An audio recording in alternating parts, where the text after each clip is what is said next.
A kú déédé àsìkò yìí, kókó inú ìwé ìròyìn la mú wá fún yín láti inú àwọn ìwé ìròyìn ilẹ̀ Nàìjíríà. Orúkọ tèmi ni Ọmágbémisọ́lá Ọmọlọ́rọ̀mọdẹ̀. Àjọ tó ń gbógun ti ìwà ìbàjẹ́ àti ìṣòwò ìlú kùmọ̀kùmọ̀ EFCC ti bẹ̀rẹ̀ ìwádìí lórí ẹ̀sùn n1.3 trillion owó jìbìtì tí ó wáyé lórí ẹ̀rọ ayélujára sogúndogójì nípasẹ̀ CryptoBank Exchange tí àpèjá rẹ̀ ń jẹ́ CBEX. CBEX ní àgbájọwọ́ àwọn ará ilẹ̀ òkèèrè kan ṣe àgbékalẹ̀ pẹ̀lú àjọṣepọ̀ àwọn akẹgbẹ́ wọn tí wọ́n wà ní Nàìjíríà, tí a gbọ́ wípé wọ́n kógbá wọlé ní ọjọ́ Ajé, tí wọ́n sì sọ àwọn oníbàárà wọn sí kólóbó láì rí ọ̀nà àti rí owó wọn gbà padà. Agbẹnusọ fún àjọ EFCC Délé Oyèwálé fìdí ẹ̀ múlẹ̀ fún akọ̀ròyìn lánàá wípé àjọ wọn yóò fi ọwọ́ sowọ́pọ̀ pẹ̀lú àjọ ọ̀tẹlẹ̀múyẹ́ ilẹ̀ òkèèrè láti ṣe ìwádìí lórí ọ̀rọ̀. Oyèwálé ní àjọ wọn ti bẹ̀rẹ̀ ìwádìí CBEX kí wọ́n tó kógbá wọlé.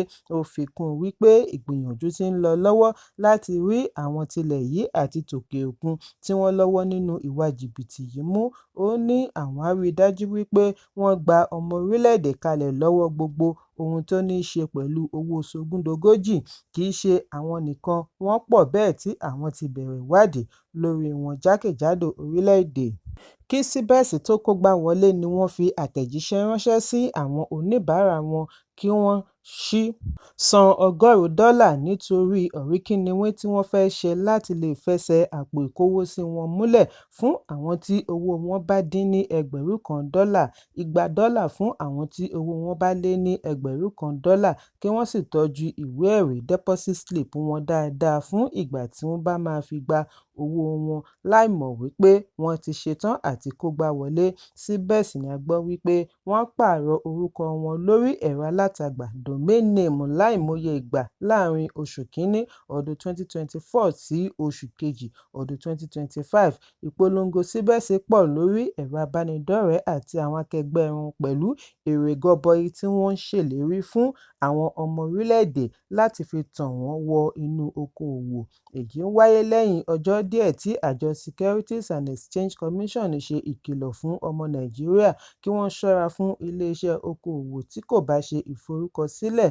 Lẹ́yìn tí CBEX kógbá wọlé ni àwọn oníbàárà tínú ń bí, pàápàá jùlọ ní ìpínlẹ̀ Ọ̀yọ́, ya lọ ọ́fíìsì wọn ní agbègbè Òkè Àdó, tí wọ́n sì jí gbogbo ẹrù inú ọ́fíìsì wọn bíi àga ìjókòó, ẹ̀rọ amúlétutù àti bẹ́ẹ̀ bẹ́ẹ̀ lọ kó. Kí ìjọba tó wá darí àwọn agbófinró bíi ọlọ́pàá, àmọ̀tẹ́kùn lọ ibẹ̀ kí àlàáfíà lè jọba. Àbẹ̀wò akọ̀ròyìn sí ọ́fíìsì yìí ṣe àfihàn ọkọ̀ ìpàráàrò tí ọlọ́pàá àti àmọ̀tẹ́kùn tí wọ́n wà kalẹ̀ sí agbègbè. Ẹ̀kúnrẹ́rẹ́ ìròyìn wà ní ìwé ìròyìn Punch tó jáde lónìí.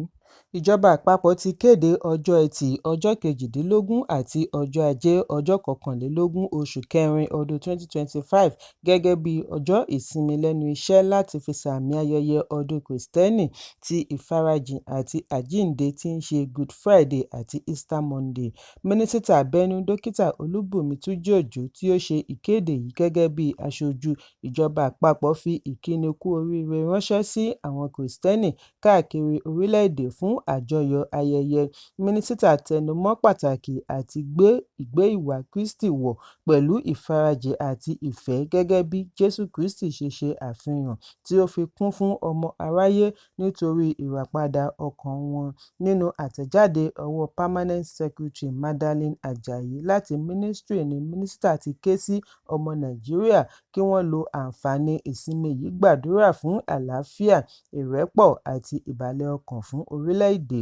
Ó wá sọ àsọdájú àfojúsùn Ààrẹ Bọ́lá Tinubu lórí ìrètí ọjọ́ ọ̀la láti mú ìdàgbàsókè wá fún orílẹ̀-èdè. Ẹ̀kúnrẹ́rẹ́ ìròyìn wà nínú ìwé ìròyìn Vanguard tó jáde lónìí.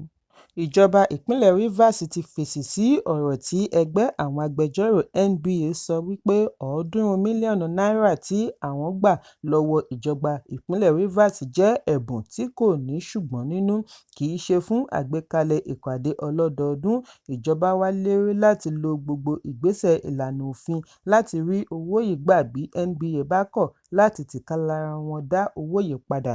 Nínú àtẹ̀jáde láti ọwọ́ akọ̀wé ìjọba SSG Hector Igwebuike ni wọ́n ti yarí wípé àkọọ́lẹ̀ ìjọba ṣe àfihàn wípé àgbékalẹ̀ ìpàdé ọlọ́dọọdún NBA ni owó yìí wà fún. Àtẹ̀jáde ọ̀hún ṣàlàyé wípé ìjọba kọ àwáwí NBA wípé ẹ̀bùn lásán ni owó yìí wà fún, kò ní nǹkan ṣe pẹ̀lú Annual General Conference NBA fún ti ọdún 2025.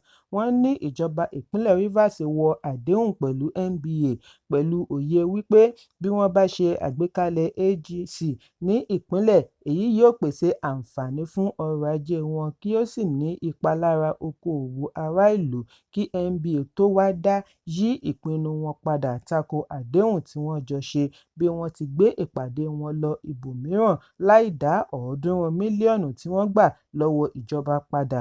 Ìjọba ní èyí kò lẹ́tọ̀ọ́, ó lòdì sófin. Bí NBA bá wá kọ̀ àti dá owó yìí padà, á jẹ́ wípé wọ́n fẹ́ fi ojú winá òfin nìyẹn. Gẹ́gẹ́ bí àtẹ̀jáde náà ṣe parí ọ̀rọ̀, wọ́n ní àwọn kò ní fi ààyè gba ìlọ́nilọ́wọ́gbà tako ará ìlú tàbí ìjọba ìpínlẹ̀ Rivers. Ẹ̀kúnrẹ́rẹ́ ìròyìn wà nínú ìwé ìròyìn The Nation tó jáde lónìí. Lánàá ni gómìnà ìpínlẹ̀ Plateau tọrọ àforíjì lọ́wọ́ àwọn ará ìjọba ìbílẹ̀ Bassa lórí bí ìjọba àti àwọn agbófinró ṣe kùnà àti dáàbò bo ẹ̀mí àti dúkìá wọn. Èyí ń wáyé bí ẹnìkan tí orí kó yọ lọ́wọ́ ikú ṣe ń kérora wípé àbúrò rẹ̀ obìnrin ìbá má ti kú bí kì í bá ṣe ìbẹ̀rùbojo tí ó mú sá kúrò níbi wọ́n fi ara pamọ́ sí. Ìtọrọ àforíjì gómìnà yìí wáyé ní ọjọ́ kan náà tí igbákejì ààrẹ ìjẹta Atiku Abubakar, olùdíje du ipò ààrẹ níbi ìdìbò ọdún 2023 láti ẹgbẹ́ òṣèlú NNPP Rabiu Kokonso, gómìnà àná fún ìpínlẹ̀ Plateau Jonah Jang àti ẹgbẹ́ àwọn Kìrìsìtẹ́nì CAN bu ẹnu àtẹ́ lu ìṣekúpa bí wọ́n ti ké sí ìjọba kí ó dá sẹ̀ríà fún gbogbo àwọn tí wọ́n lọ́wọ́ nínú ìkọlù. Bí a kò bá gbàgbé wípé kò dín ní ènìyàn 52 tí wọ́n ṣekúpa lálẹ́ ọjọ́ Àìkú ní ìlú Zike láì tíì pé ọ̀sẹ̀ méjì tí irúfẹ́ ìṣẹ̀lẹ̀ bẹ́ẹ̀ wáyé ní ìjọba ìbílẹ̀ Bokkos, níbi tí wọ́n ti dùbú ènìyàn tí ó lé 50 tí àpapọ̀ iye ènìyàn tí wọ́n pa fi jẹ́ 104.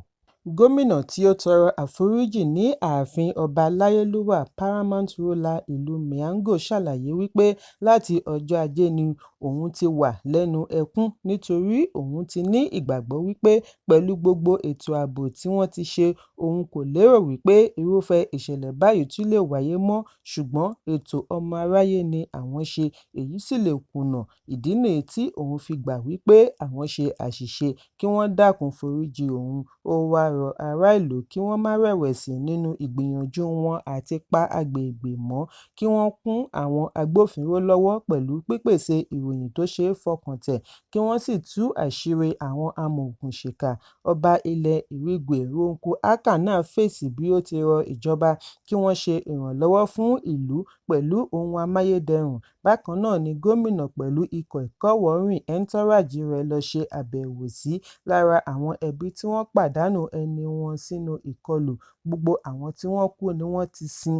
Bí àwọn ará ìlú ṣe ń béèrè fún ìgbésẹ̀ láti mú ètò ààbò gbópọn sí i ní ìpínlẹ̀. Ọ̀gá ọlọ́pàá yányán Káyọ̀dé Ẹgbẹ́tókun tí òun náà ṣe àbẹ̀wò sí ìpínlẹ̀ lánàá ní ọjọ́ ikú àwọn oníṣẹ́ láabi yìí dìkan bí ó ti fi dá ará ìlú lójú ìgbésẹ̀ ìjọba àpapọ̀ láti pèsè ààbò tó péye. Ẹ̀kúnrẹ́rẹ́ ìròyìn wà nínú ìwé ìròyìn Vanguard tó jáde lónìí.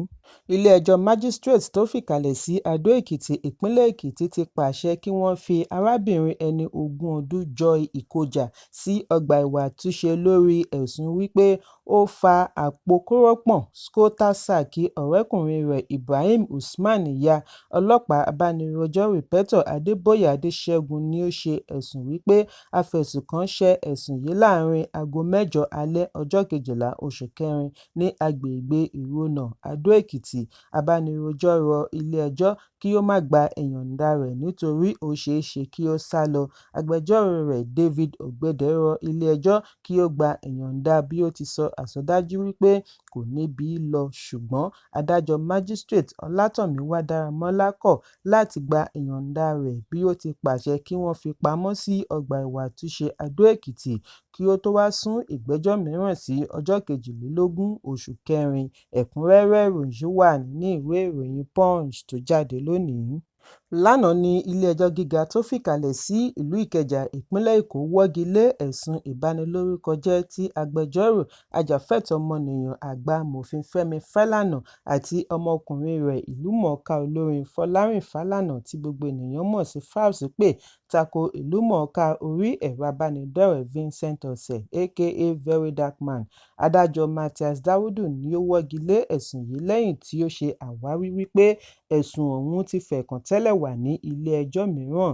Ìgbẹ́jọ́ mìíràn lórí ẹ̀sùn kan náà kò wúlò, àti olùṣẹ̀sùn àti afẹ̀sùnkàn kò sí èyí tí ó yọjú sí ilé-ẹjọ́, ṣùgbọ́n agbẹjọ́rò fún afẹ̀sùnkàn Eno Alagbe tí ó farahàn gẹ́gẹ́ bí aṣojú Marvin Omorogbe sọ fún ilé-ẹjọ́ wípé ẹ̀sùn tí wọ́n pè yìí ṣì ń retí ìdájọ́ láti ọ̀dọ̀ adájọ́ Azeez. Ní adájọ́ Dáúdù bá dá lóhùn wípé èéṣe tí wọ́n yọ òun lẹ́nu nígbà tí wọ́n mọ̀ wípé ẹjọ́ yìí ṣì wà ní ilé-ẹjọ́ mìíràn. Lẹ́yìn èyí ni ó wọ́gi lé ẹ̀sùn. Ẹbí Fálànà ni ó pe ẹ̀sùn ìbanilórúkọjẹ́ oní-bílíọ̀nù kan náírà tako Ọ̀sẹ̀ lórí àfihàn fídíò kan tí wọ́n fi sí orí ẹ̀rọ abánidọ́rẹ̀ẹ́. Níbẹ̀ ni Ọ̀sẹ̀ ti ṣe ẹ̀sùn wípé Fálànà ń béèrè fún mílíọ̀nù 10 náírà lọ́wọ́ ìlúmọ̀ọ́ká ọkùnrin bí obìnrin Idris Okunleye tí gbogbo ènìyàn mọ̀ sí Bobrisky lórí ẹ̀sùn rẹ̀ ní ilé-ẹjọ́. Ẹ̀kúnrẹ́rẹ́ ìròyìn wà nínú ìwé ìròyìn Punch tó jáde lónìí. Kókó inú ìwé ìròyìn tòní kò ní jù báyìí lọ. Ẹ pàdé mi ní ìrọ̀lẹ́ fún àkọ́tún ìròyìn. Kí a tó lọ, ẹ má ṣaláì fi àkíyèsí yín ránṣẹ́ kí ẹ sì bá wa subscribe sójú náà wa lórí YouTube kí kókó inú ìwé ìròyìn lè máa tẹ̀ yín lọ́wọ́ ní kíákíá.